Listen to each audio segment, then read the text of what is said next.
You've probably heard me talking about this self-sufficient living skills bundle that's been going on. And I have been spending the last week flipping through so many of the incredible resources within this bundle. Now, I will say there's a lot. There's over 118 different ebooks and courses and lessons sharing incredible wisdom and knowledge with you so you can live off the land and you don't have to rely on this corrupt and broken system for everything for your family. Anyways, I wanted to share some of my favorite things.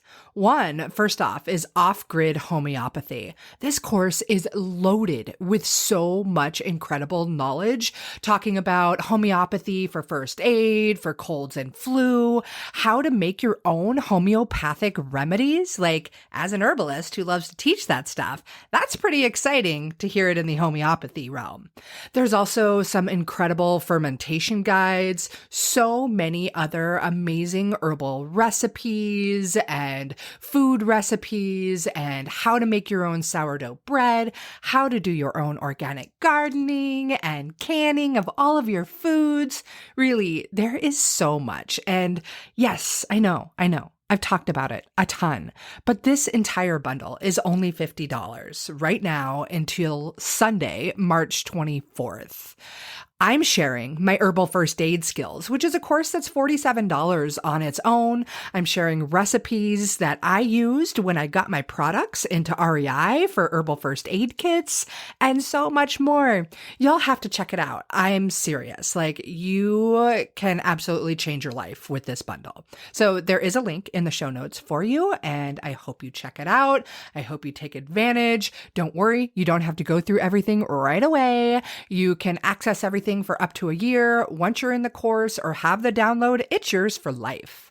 It is a steal of a deal. Okay, self-sufficient living skills bundle in the links for you.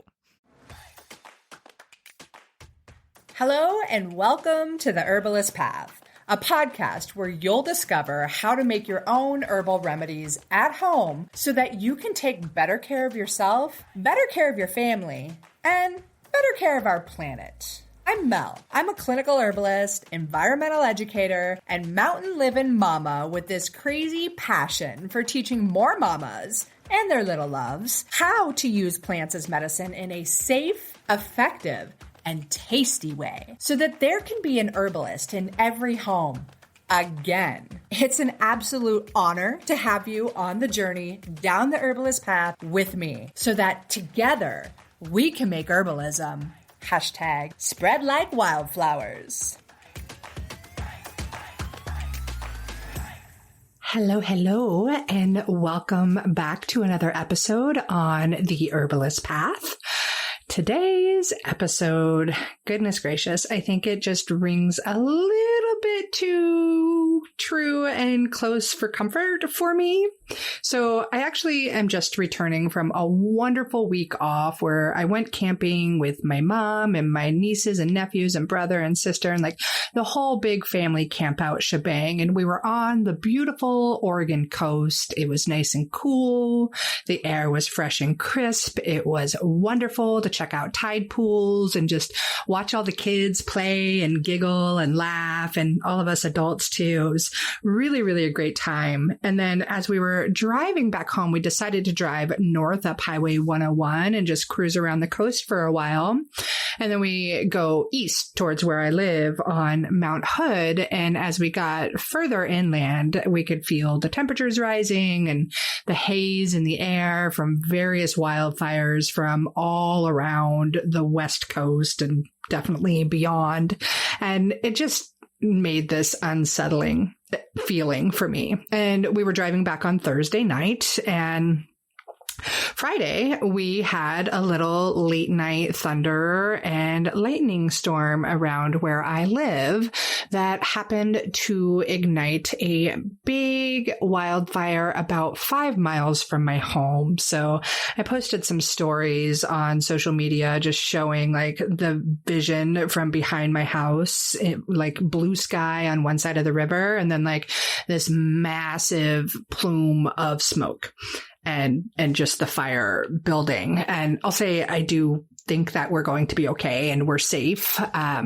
But as far as like losing our home and everything burning down around us, it is still a little bit away, a few ridgeways away, and they have all of their people on it because this particular forest area is a major watershed for Portland, Oregon, for the Bull Run watershed. So they're putting all of their resources on this particular fire. And so that being said, I do believe my family and I are safe, but the air is just gross. It is so gross. It is so thick and it is hot and it hurts to breathe. And I just took a little drive to the store with my family today before recording this podcast, and I could look at the trees and the leaves on the trees, and I can see them speaking to each other, and I can see them in pain, and the leaves are already brown, which doesn't usually happen yet. And it's like a quick turn of a brown, not like a beautiful fall color change. The ferns are dying off, and it's so sad because I can see those trees breathing in the smoke also and just saying, oh my gosh, this is happening. And I know they are communicating about it. It is, it is amazing and beautiful that they can communicate in such ways. And I get so stinking heartbroken about this wildfire season stuff. And I know that fire is an important part of what happens with this earth, but I can also say that it has just grown exponentially in the last decade or so. I remember a decade ago, I could have campfires for the majority of the summer. And for the last 5 years, we're not allowed to have campfires after June. And it's not like I'm bummed out about not having a campfire, right? Like, that's fine if it's going to do my part to make sure that our forests stay intact and no homes are burning down and cities are burning down. But it's just the fact that, like, wow, that's how drastically things are changing. So where I live has always been known for being just incredibly luscious and wet and moist and green. And I'm watching that go away. And it hurts my heart. It hurts my soul. It totally makes me want to cry.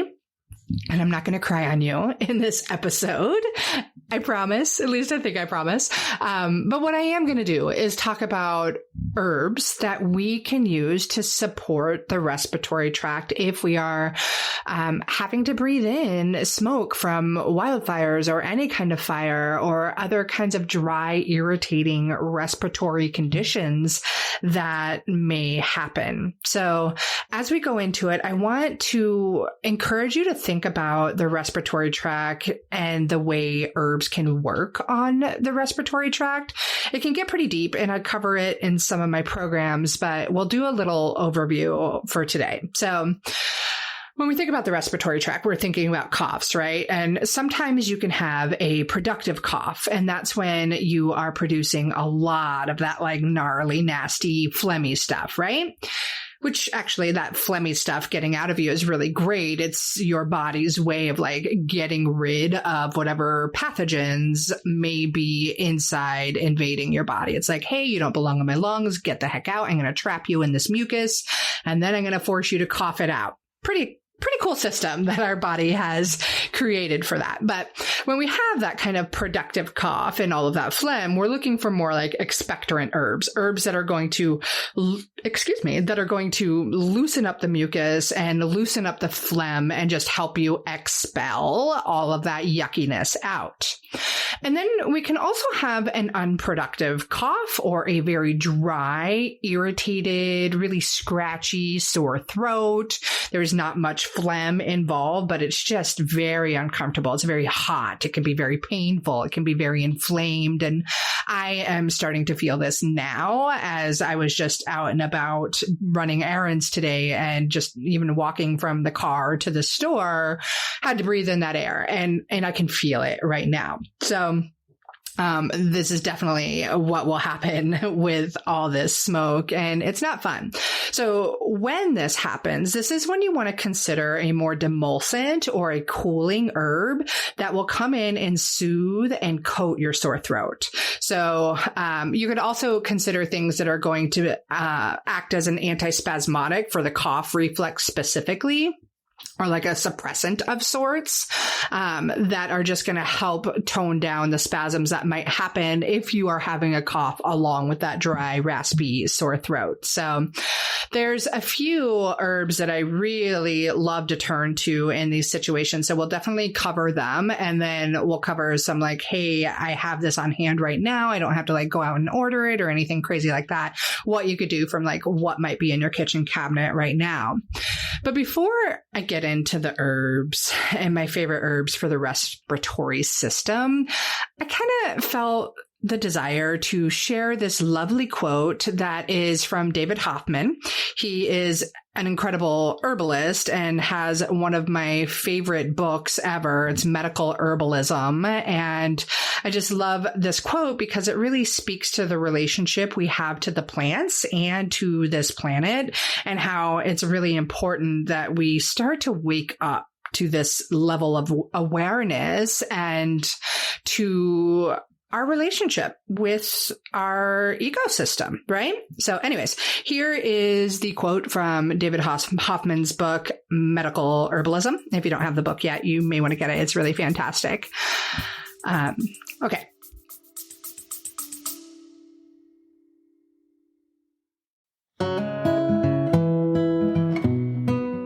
Hey, I wanted to take a quick pause to show some love and gratitude to our sponsors of the Herbalist Path podcast, who make this show possible for me and possible for you too. So here it goes. Medicinal mushrooms are all the rage these days, if you didn't know already. And with great reason, because they are powerful medicine that can improve your health and your life in so many different ways when they're well made. Yeah, it's true. There's a lot of stuff on the market that isn't going to be so effective. And that's why you need to find a brand that you can actually trust. For me, that brand is Whole Sun Wellness. And this is the creation of a brilliant woman and fellow mama, Jamie Bonfiglio. She's an international mushroom educator that has been working in the medicinal mushroom industry for years. And this is when she saw firsthand how many other companies take shortcuts when it comes to their products. And Jamie wasn't having it. She set out to build her company the right way. Whole Sun Wellness is here to raise the industry standards so those crap mushrooms on the market aren't getting into your body or your family's body. Whole Sun Wellness is the first company to test and report nutritional facts for all of their extracts. They go beyond industry standards every step of the way, from sourcing to extraction and final testing. And as the owners of the largest medicinal mushroom farm in the United States, Whole Sun Wellness is taking control of their supply chain for the highest quality and absolute full transparency. They're even the first company to include pure mycelium extract in every single product. So when you're thinking of getting medicinal mushrooms for you and your family, Whole Sun Wellness is exactly the ones you want. Also, be sure to check out their new Mycolites. These are the world's first dissolvable electrolyte tablets. They're featuring functional mushroom extracts that'll give you more energy, more stamina, and recovery as well. And who couldn't use all of that? The other thing is, they are these adorable little mushroom-shaped tablets, and they come in like a little Altoids box, but way cooler than Altoids because they're Mycolites. Anyways, head to wholesunwellness.com to grab yourself some Mycolites and all of the other functional medicinal mushrooms that you and your family need. And of course, you can grab that link right here in the show notes now.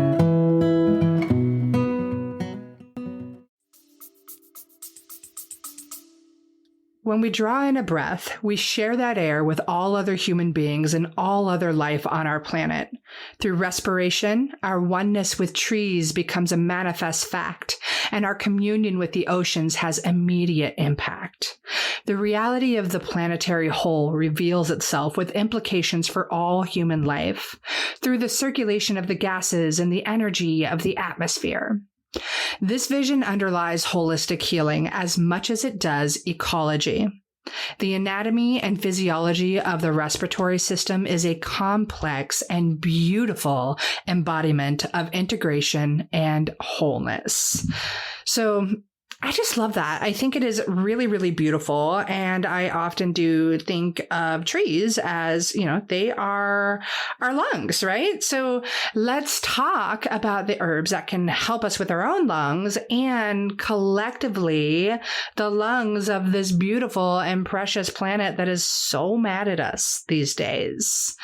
So I'll start with one that I think really gets all the claim to fame these days. I see it a lot on social media, and it's great because it is a magnificent herb to use. And we'll talk a little bit about certain ways you can prepare it. It's absolutely lovely and tends to grow in great abundance all over the place. So it's mullein, or Verbascum thaspis. And I really do appreciate this plant and the ways that it can do so much work to soothe our respiratory system and really ease that whole sore throat process.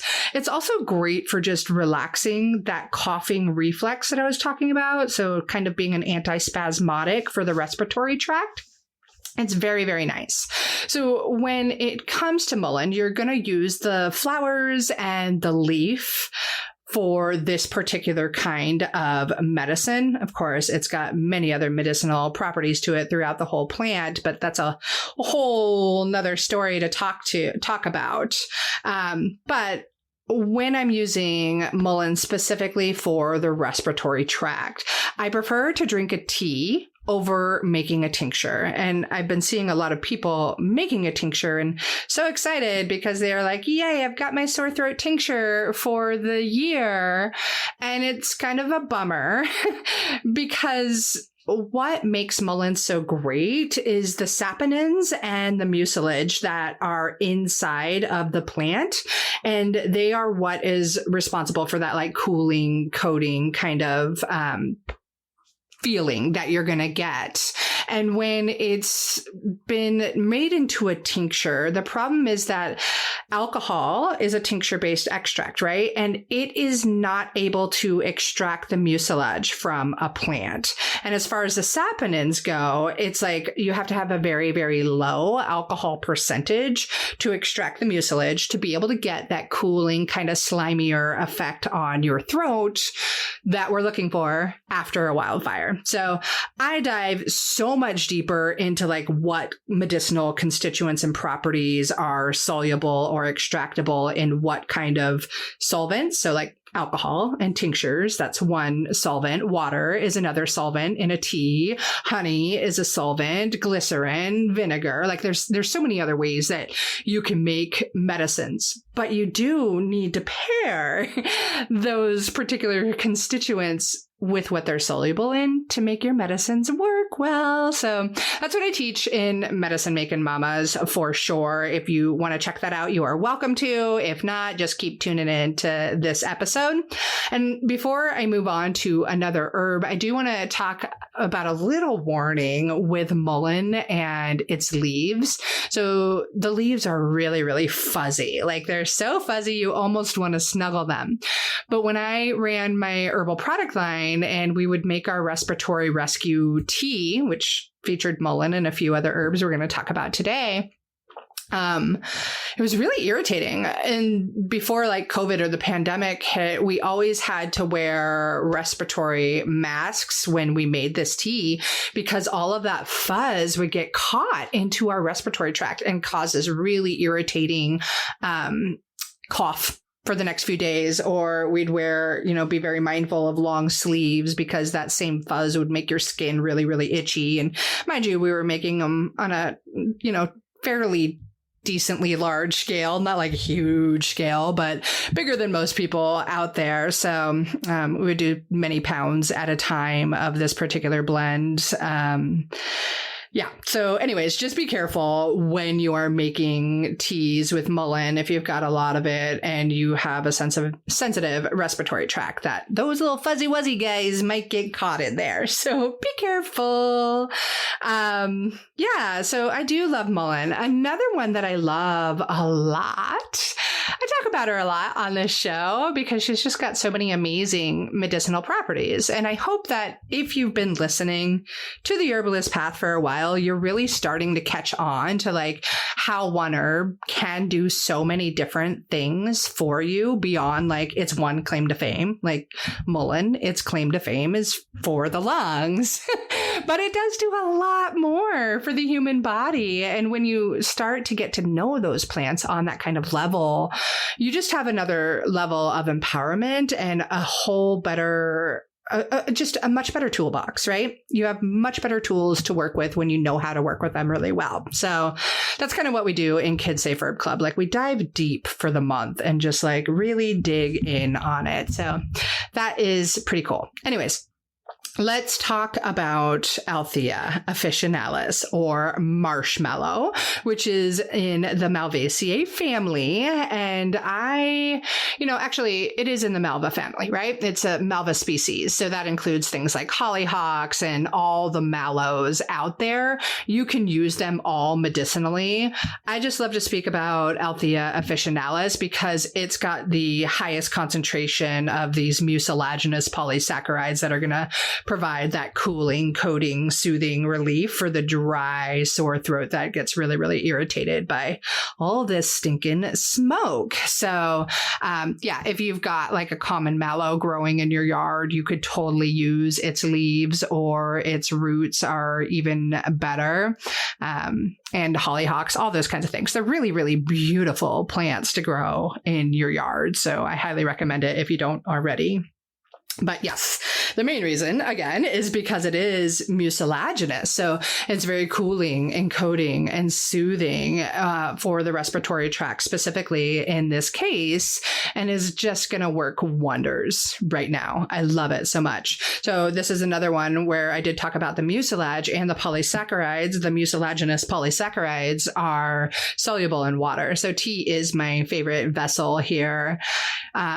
You could also add in like honey to all of these teas, or you could infuse these herbs into the honey, which is even better. Like a fresh marshmallow root honey is going to rock your world when it comes to any kind of dry, sore throat. I mean, think about somebody who might have like emphysema or chronic bronchitis or something like that. They'd probably be pretty darn happy with something like that.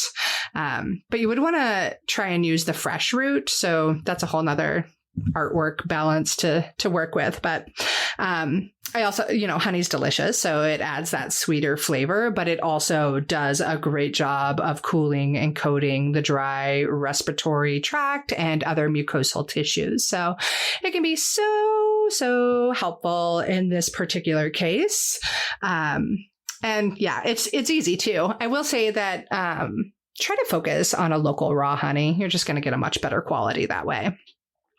Okay, another beautiful herb that will be really, really wonderful to have around when you are breathing wildfire smoke is elecampane. It can come in and do a really great job of just soothing the respiratory tract. It is more of an expectorant kind of herb for that congested cough, the really phlegmy cough, but it's also really commonly used as a long-term helper for people that are dealing with chronic coughing spasms or things like asthma or emphysema or smoker's cough. Like, hey, smoker's cough might be helpful in wildfire smoker's cough as well. And for this plant, I love to use the root. I will decoct it and turn it into a tea. You can chew on the root if you want. You can infuse it in honey if you want. And it'll really, really enhance the value of whatever kind of respiratory blend you're making. And then another one, I'm just rolling right on through these. Another one that I love so much is licorice root or Glycyrrhiza glabra. Licorice has so many incredible medicinal properties to it. But for today's episode, we'll focus on how it's really great as another demulcent herb specific for the respiratory tract. So it's going to soothe and coat and protect that more raspy, sore throat that comes along with the wildfire smoke. When you drink what is traditional medicinals tea throat coat, you're often feeling some licorice in there. It's got like a very nice sweet flavor to it, not like a Twizzlers licorice, but a much more delightful flavor to it. And it is just incredible for sore throats. I love it. It really can harmonize a whole blend and make the rest of the blend taste great and amplifies so many other medicinal properties as well. I will say, if you are somebody that is dealing with high blood pressure or edema, or if you're on blood pressure lowering medications or dealing with kidney failure, you want to avoid using licorice root. And for those in pregnancy, I would work with a practitioner that knows well what to do. You really need to be very specific on the dosage in pregnancy. So be cautious on those things. But if you're none of those other things, use the heck out of licorice, because it is just an amazing plant. It is so cool. And when you start to learn more about this particular plant, you'll just be like, oh my gosh, I love licorice.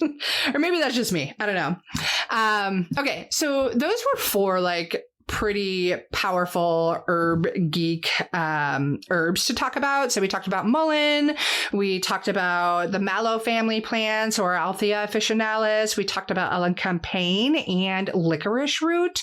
And I just want to mention some of the herbs that might be really, really fantastic for you that are really easy to find, like things that you aren't going to have to go out on the hunt for. And you're going to be like, oh, I have this in my kitchen cabinet.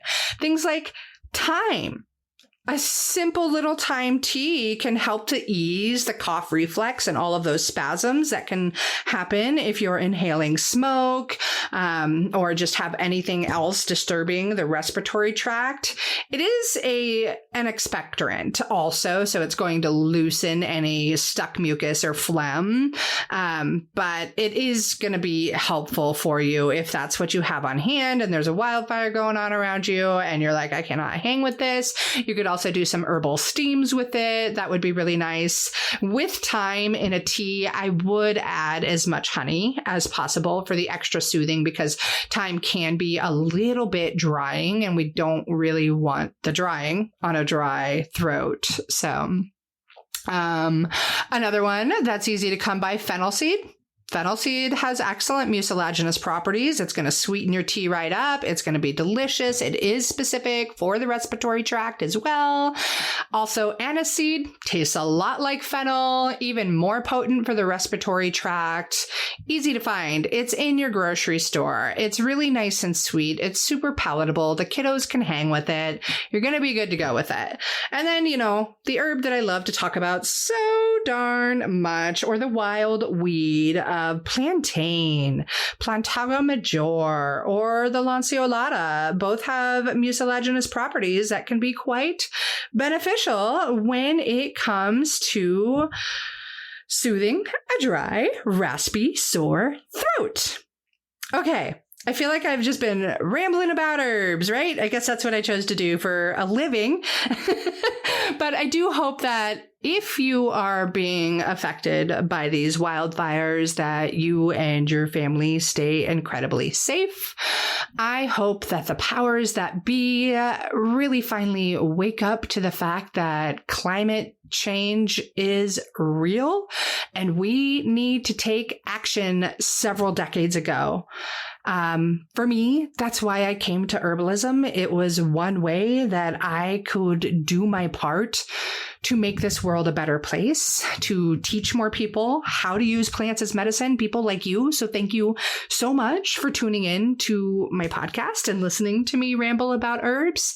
I do believe that it is a way that we can all become more connected to nature and feel the importance of doing our part to protect and preserve this precious planet, to make the shifts and the changes or the so-called sacrifices necessary for all of the modern conveniences we've all gotten so comfortable and cozy with. Like, what changes and shifts can you make with yourself and your family? I'm doing as much as I can on my part so far. I'm sure actually there's probably more that I can do. And if you have recommendations and you want to share them with me, I would love to hear from you. But yeah, I hope you guys are well.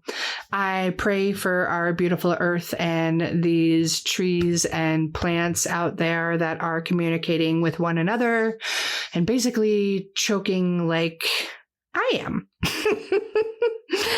Okay. Thank you so much again for listening. If this episode taught you anything, please share it with your friends, and please leave me a review on Apple, iTunes, or wherever you listen to a podcast so that other people will see that you can get good information here. And yeah, when you share it, you're just helping making herbalism spread like wildfires. And that is one tiny, tiny part to make this world a better place. Thank you again. Have an absolutely wonderful week. Bye.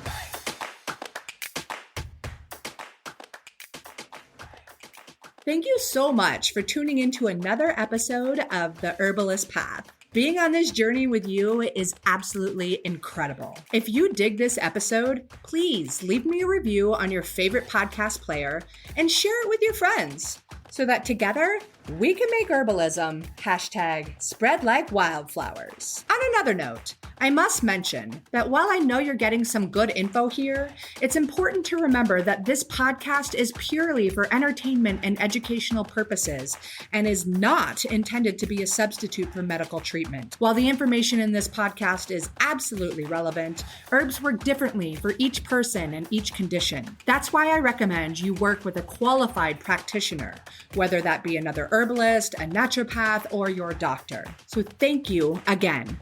I am truly honored that you're tuning into these episodes and on the path with me to make sure that there's an herbalist in every home again. Don't forget to share this episode with your friends so that we can make herbalism #spread like wildflowers.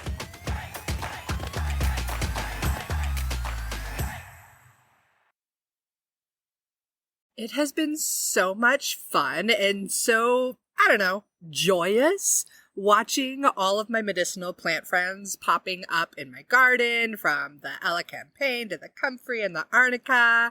I love seeing these friends pop up. And if you are still trying to decide what to grow in your medicinal herb garden, you've got to grab my guide. It's all about the most essential herbs that every mom should know and should grow. So I teach you how to grow them and the many different ways that you can use them. If you want to grab the guide, go ahead. It's free, and I'm pretty sure you're going to get a lot of delight and use out of it. And there's a link to it in the show notes.